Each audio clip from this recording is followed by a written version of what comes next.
তার কষ্ট হয়। ব্যাপারটা হচ্ছে আমি ড্রাইভারদের কষ্টটা বুঝতে পারি। আজকে যে ডিমান্ডগুলো নিয়ে আপনারা এ করেছেন, বৈধ ডিমান্ড ঘন্টার ব্যাপারটা তো আমরা জানি। মে দিবস যার জন্য বিখ্যাত হলো আমরা এটাই, সেটা আমার আগে বক্তব্য বলে ছোটাতে যাচ্ছি না। ডিমান্ড আপনাদের ভ্যালিড ডিমান্ড অবশ্যই।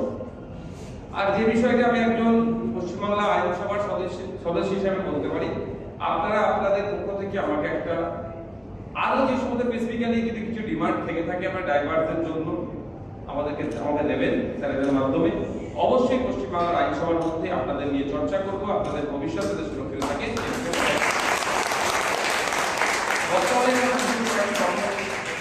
আমি কদিন আগে আমার গাড়ি অ্যাক্সিডেন্ট হয়েছিল ডুমজুড়ে, হাইওয়ের উপরে সিগন্যালে দাঁড়িয়েছিল। এক ড্রাইভার ভাই সিগন্যালে দাঁড়িয়েছিল, যখন সিগন্যাল গ্রিন হয়েছে ও বুঝতে পারেনি আমার গাড়িটা তুলে দিয়েছিল। হরেন মারা হচ্ছিল তা বুঝতে পারেনি, আমার সামনের টায়ারটা যখন বাস্ট করে লরি ছিল তখন ও বুঝতে পারে তখন গাড়িটা করে নেমে পালিয়ে গেছিল। ওখানে আমার অনেক ভালোবাসার মানুষজন ওকে ধরে নিয়ে এসেছিল। আমি সমস্যা করে যে কেউ কিন্তু গায়ে হাত দেবে না। পুলিশ এসে গিয়েছিল, পুলিশকে একটা কথা বলেছিলাম, যদি ও মদ্যপান করে থাকে ওর বিরুদ্ধে আমি কিন্তু অ্যাকশন নেব, আর যদি হয়ে যায় মানুষ মদ্য হয়ে যায় তাহলে আমি ছেড়ে দেবো। রাত্রে মেডিকেল করিয়ে খোঁজ নেওয়া হলো যে ড্রাইভার ছিলেন উত্তরপ্রদেশে বাড়ি, পরিবার ছেড়ে এখানে এসে ড্রাইভিং করছি কলকাতায়। আপনার আমাদের এতে লিলুয়াতে ওনার মালিকের ওখানে উনি থাকেন। তো খোঁজলাম, পুলিশ প্রশাসন যারা আছে আমাকে জানালো স্যার মেডিকেল করেছি, মেডিকেলে আমাকে রিপোর্টও পাঠিয়েছিল যে ও মদ্যপান করেছিল। তো আমি পরে একটু খোঁজ নিয়ে দেখলাম যে অ্যাক্সিডেন্ট হলে ক্ষতিপূরণ যেগুলো দিতে হয় সেগুলো নাকি একটা হেভি অংশ আপনাদের কাছ থেকে কেটে নেন। স্বাভাবিকভাবে আমার গাড়ির টায়ার ফাটিয়েছে শুধু না, এক সাইড পুরো করে দিয়েছিল। তো আমি শোনার পরে যে ভাবলাম যে উত্তরপ্রদেশ থেকে ফ্যামিলি বউ ছেলে পুলে ছেড়ে এসেছে। তা আমি ওকে বললাম ফোনটা দিতে, ফোনটা ড্রাইভারের সাথে কথা বলা প্রশাসনের মাধ্যমে হচ্ছিল। আমি বললাম আপনার গাড়িতে হেল্পার নেই কেন? আচ্ছা আপনারা বলুন আপনাদের হেল্পার ছাড়া এখন গাড়ি চালানোর কোনো নিয়ম আছে নাকি? ম্যাক্সিমাম গাড়িতে দেখি হেল্পার নেই। এটা আপনার তো অনেক অসুবিধা হয়, আপনি ডিমান্ডটা আপনারা যাতে রাখেন কেন? ম্যাক্সিমাম গাড়িতে দেখছি হেল্পার নাই। বলে একটা ড্রাইভার তো সবটা কন্ট্রোল করে, এত বড় পুরোটা 6 মিটার 5 মিটার চড়া গাড়ি, লম্বা গাড়ি, এইগুলো আপনাদের মনে হয় ডিমান্ডে রাখা দরকার ছিল। তো জিজ্ঞাসা করলাম যে হেল্পার নাই কেন? না সাহেব বাবার বাবু রাখেনি, আর করেনি দান করেনি। পরবর্তীতে ওকে বললাম, বুঝিয়ে বললাম যে তুমি ঘুমো পেয়ে যাবে তুমি গাড়ি সাইডে রাখিয়ে দেবে। ওকে আমি কিছু আর বললাম না, আমি কোনো অভিযোগও দায়ের করলাম না, জাস্ট ওনাকে একটা নোট লেখা লিখে নিয়েছিলাম।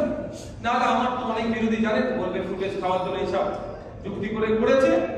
অনেক কিছু একটা নোট লেখা দিলাম যে আমার দোষ ছিল, কিন্তু আমার সাহেব আমাকে ক্ষমা করে দিয়েছে। তো আমি এটা বলার এখানে কারণ হচ্ছে যে মানবিক হওয়া দরকার।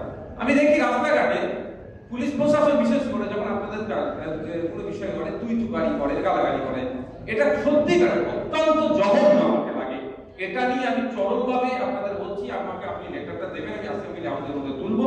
আর আমাদের জাতীয় কংগ্রেসের সিনিয়র মোস্ট লিডার আছে, আমি আশা করবো আমাদের লিডার প্রদীপ বাবু স্যারের মাধ্যমে পার্লামেন্টে আওয়াজ উঠিয়ে, লিবারেশনের এমপি আছেন পার্লামেন্টে, কংগ্রেস সিপিএম এর এমপি আছে, আমাদের যারা এসেছি আমাদের লেটার দেবে, আমাদের মাধ্যমে যারা যাদের প্রতিনিধি পার্লামেন্টে আছে সেখানে আওয়াজ তুলবে যে সামাজিকভাবে আমাদেরকে সম্মানটা দিতে হবে। আমরা সমাজের একটা গুরুত্বপূর্ণ ভূমিকা পালন করি। আমরা যদি চালনা বন্ধ করে দিই কিন্তু রাস্তা বন্ধ হয়ে যাবে, অর্থাৎ রাস্তায় আর গাড়ি চলবে না। আমাদের একটা গুরুত্বপূর্ণ ভূমিকা আছে, তাই আমাদের সাথে সেই আচরণ করা দরকার। কিন্তু আমাদের সাথে কখনো দুই দুবারই খারাপ ভাষা ব্যবহার এটা বন্ধ হওয়া দরকার। আমি আপনাদেরকে বেশি টাইম দেবো না, শুধু আপনাকে বলবো 9 তারিখে যে নয়া শ্রম কোড বাতিলের জন্য যে আহ্বান করেছে বামপন্থী সংগঠনরা, আমাদের আলোচনা চলছে। আমি আমারটা বুঝি না, অর্থাৎ আমার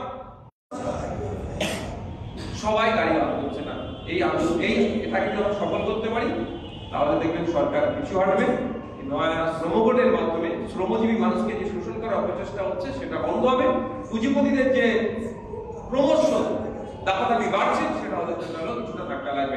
আমি পরিশেষে বলবো সংগঠনদেরকে ধন্যবাদ জানাই যেভাবে ড্রাইভার ভাইদের নিয়ে, ড্রাইভার ভাইরা যারা আছেন তারা ঐক্যবদ্ধ হয়েছেন আপনাদের অধিকারের জন্য। তো অধিকার শুধুমাত্র এই এখন তো মানে এসি রুম করে দিয়েছে, আর এসি হয়ে গেছে, পাঠাচ্ছিল। তো এসি রুমের মধ্যে বসে একটা কনভেনশনের অধিকার কিন্তু পাওয়া যাবে না। আমাদের শ্রদ্ধেয় সম্মানীয় সিনিয়র মোস্ট লিডার প্রদীপ স্যার যেটা বলেছেন রাস্তায় নামতে হবে। অবশ্যই প্রদীপ স্যার আমাদের সামনে থাকবেন, তার পেছনে কিন্তু নওশাদ সিদ্দিকীর থেকে